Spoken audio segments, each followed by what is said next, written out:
tell me that I'm never. Salam sejahtera Malaysia, selamat datang ke channel Fels Lifestyle.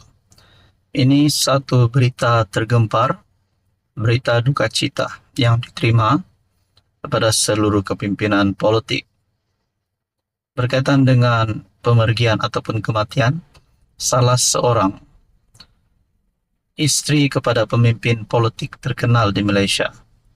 Sudah pasti di dalam politik berkaitan dengan pemergian keluarga adalah satu perkara yang pasti turut dirasai oleh mana-mana kepimpinan politik, tidak kira berlainan parti, berlainan fahaman politik.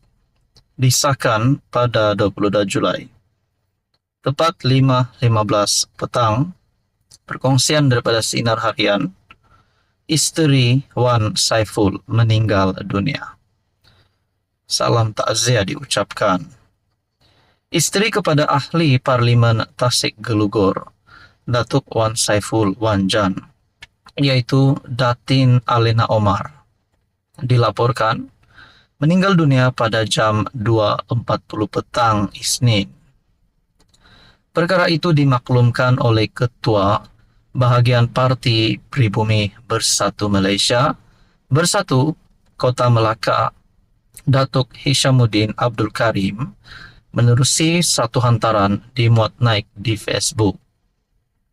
Saya dan seluruh kepimpinan bahagian Sri Kandi Armada serta Sri Kandi Muda Bersatu Kota Melaka merakamkan takziah kepada Wan Saiful di atas kembalinya isteri tersayang ke rahmatullah sebentar tadi. Semoga Allahyarhamah ditempatkan bersama orang beriman, katanya pada Isnin. Difahamkan jenazah Allahyarham akan disempurnakan di Institut Kanser Negara Putrajaya dan disolatkan di Masjid Karya Sungai Sekamat Batu 12, Kajang pada jam 5.15 petang. Urusan pengebumian akan dijalankan di tanah perkuburan Islam Sungai Sekamat, Jalan Sungai Sekamat. Jun lalu, Wan Saiful pernah memaklumkan bahawa istrinya dimasukkan ke ward hospital di Kuala Lumpur kerana menghidap kanser usus tahap 4. Menurut beliau, Allahyarham juga menjalani rawatan kemoterapi sejak 2020, namun keadaannya semakin kritikal. Berikutan kanser itu telah merebak ke organ lain. Pemergian ini pasti dirasai oleh kepimpinan politik di Malaysia, tidak kira daripada kerajaan, pembangkang dan semua kepimpinan politik. Mungkin terutamanya kepada kepimpinan Bersatu sebagai parti Wan Saiful Wan Jan sendiri. Ini pasti satu pemergian yang mengejutkan. Salam takziah admin ucapkan dan semoga tabah kepada keluarga yang ditinggalkan. Dan Bapak, sekian saja untuk kali ini. Teruskan bersama di dalam channel ini untuk info yang seterusnya. Halo semua, salam sejahtera Malaysia. Tuan-tuan dan puan-puan, ada satu persoalan yang menjadi perdebatan ramai orang, juga menjadi pertanyaan ramai orang, terutamanya penyokong PH dan PN. Kalau Anwar jatuh, siapa yang sepatutnya jadi Perdana Menteri seterusnya? Baru-baru ini pun saya ada buat tinjauan. Saya ada memberikan beberapa pilihan undian, yaitu Rafizi, Hamzah, Muhyiddin, dan juga Zahid. Namun itu hanya 4 pilihan yang saya sediakan. Sebenarnya ramai lagi calon yang boleh menjadi Perdana Menteri, asalkan ataupun syaratnya itu adalah pilihan rakyat.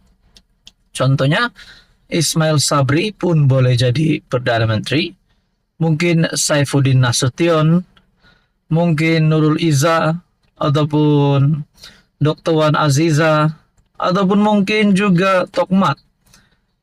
Kalau bahagian Perikatan Nasional pula ada yang kata Muhyiddin pun boleh jadi PM, Hadi Awang pun boleh jadi PM, Azmin Ali pun boleh jadi PM. Jadi sebenarnya ramai calon. Kenapa saya kata ramai calon? Sudah pasti penyokong PN mahu Muhyiddin ataupun beberapa nama besar di dalam PN untuk jadi Perdana Menteri. Begitulah juga bagi penyokong PH. Namun satu tulisan daripada Syahabuddin pada 19 Julai. Kalau Anwar dijatuhkan, tak semestinya Muhyiddin naik jadi Perdana Menteri. Adakah di sini harapan untuk Muhyiddin jadi Perdana Menteri sudah tidak ada? Lagi pula beliau hari ini sedang berhadapan dengan beberapa kes mahkamah. Menurut tulisan daripada Syahabuddin, seorang rakan yang merupakan pengikut tegar Anwar Ibrahim sejak era reformasi menegur beberapa tulisan saya yang mengkritik kerajaan Madani dengan mengatakan tindakan saya itu hanya akan membuka ruang kepada Muhyiddin kembali semula sebagai PM. Katanya, jika Presiden Bersatu itu kembali sebagai PM, episod kegagalan selama 17 bulan sebelum ini akan berulang kembali. Wow, mungkinkah ini juga salah satu penyebab supaya Muhyiddin Yassin tidak jadi Perdana Menteri lagi? Mungkin bagi yang tidak meminati Muhyiddin, sudah pasti mereka tak nak Muhyiddin jadi PM. Tapi bagi mereka yang meminati pimpinan Muhyiddin, sudah tentulah mereka mahu Muhyiddin sekali lagi jadi PM. Di dalam tulisan ini, adakah itu yang kita mahu? Tanyanya kepada saya. Sambil menyebut Anwar adalah PM terbaik ketika ini, rakan saya itu juga secara terbuka mengatakan rakyat Malaysia harus mengekalkan Presiden PKR itu menerajui Putrajaya bagi tempoh 10 tahun atau selama 2 penggal.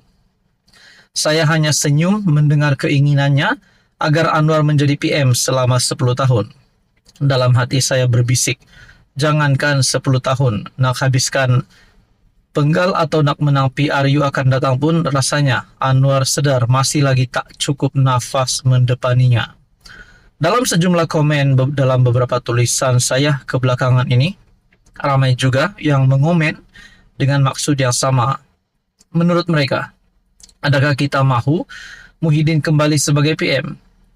Keyakinan saya begini, baik sama ada Anwar dijatuhkan di pertengahan penggal atau akan ditumbangkan dalam PRU 16. Muhyiddin bukanlah pilihan pertama untuk diangkat semula sebagai PM. Beliau hanya antara pilihan, tetapi bukan pilihan utama. Dengan Muhyiddin masih ada kes mahkamah yang perlu diselesaikan, bahkan ketika PRU 16 nanti mungkin sudah dijatuhi hukuman. Harus diakui, laluannya adalah sukar untuk menjejaki langkah Tun Mahathir menjadi PM sebanyak 2 kali. Di blok pembangkang, laluan untuk Hamzah yang kini Ketua Pembangkang atau Ahmad Samsuri daripada PAS dirasakan lebih terbuka. Tambahan lagi berdasarkan sentimen Melayu, Islam yang terus berkembang. Jika dalam PRU 15 lalu, PAS mampu memenangi 43 kursi parlimen, jumlah kemampuan menang parti itu dijangka akan bertambah lagi. Jadi menurut tulisan daripada Syahabuddin Husin, dipendekkan cerita, selepas Anwar tiada, tak semestinya Muhyiddin merupakan penggantinya. Jadi tuan-tuan dan puan, memang salah Anwar Ibrahim akan letak jawatan, akan tidak jadi Perdana Menteri lagi, tapi persoalannya bila. Itu persoalannya bila. Jadi apa komen Anda tuan-tuan dan puan? Sekian saja, teruskan bersama di dalam channel ini.